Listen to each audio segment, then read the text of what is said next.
அமித்ஷாவும் விஜயும் கூட்டணி இருக்கிறதால தான் இந்த ஜனநாயகன் படம் ஜனவரி 9ல இருந்து வராம இருக்கா.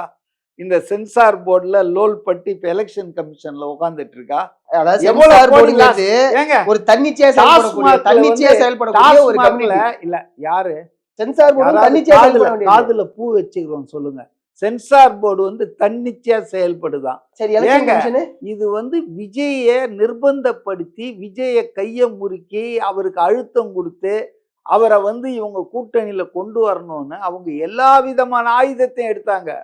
அதுல ஒரு ஆயுதம் தான் இன்ஃபர்மேஷன் பிராட்காஸ்டிங் முருகன் கண்ட்ரோல்ல இருக்க சென்சார் போர்டு. பராசக்திக்கு கரெக்டா அந்த படம் வந்துருது.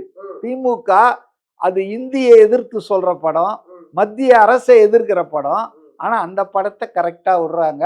விட்டுட்டு எங்கப்பன் குதிரைக்குள்ளையிலன்னு பொங்கல் விழாவுக்கு அதுல நடிச்ச நடிகர்கள் இசையமைப்பாளர்லாம் முருகன் வீட்டுல போய் உட்காந்து பொங்கல் வைக்கிறாங்க.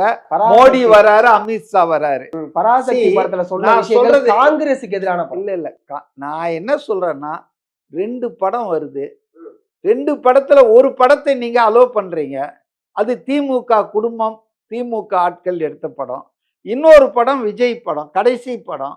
அந்த படத்தை நீங்க எந்த அளவுக்கு அமுக்க முடியுமோ அந்த அளவுக்கு அமுக்கிட்டீங்க. இல்ல நான் சொல்றதை கொஞ்சம் கேளுங்க, பதட்டப்படாதீங்க. நான் என்ன சொல்றேன்னா நீங்க சொல்ற மாதிரி அமித்ஷாவுக்கும் விஜய்க்கும் உறவு இருந்தா ஏன் இந்த பிரச்சனை எல்லாம் வருது? என்னுடைய கருத்து. ஆனா பரவலா இந்த கருத்து தான் வந்துகிட்டு இருக்கு. பரவலா உங்க மீடியாவே வந்து இந்த மீடியா தானங்க. அதாவது வந்து அடிமை மீடியா தானே. நிறுவனம் வந்து என்ன செய்தியை போட சொல்லுதோ அந்த செய்தி தான் தலைப்பு செய்தி. அதுதான் விவாதம் ஆகும் மாலை நேரத்துல. இன்னைக்கு வந்து திமுகவுல பிரச்சனையே இல்லையா?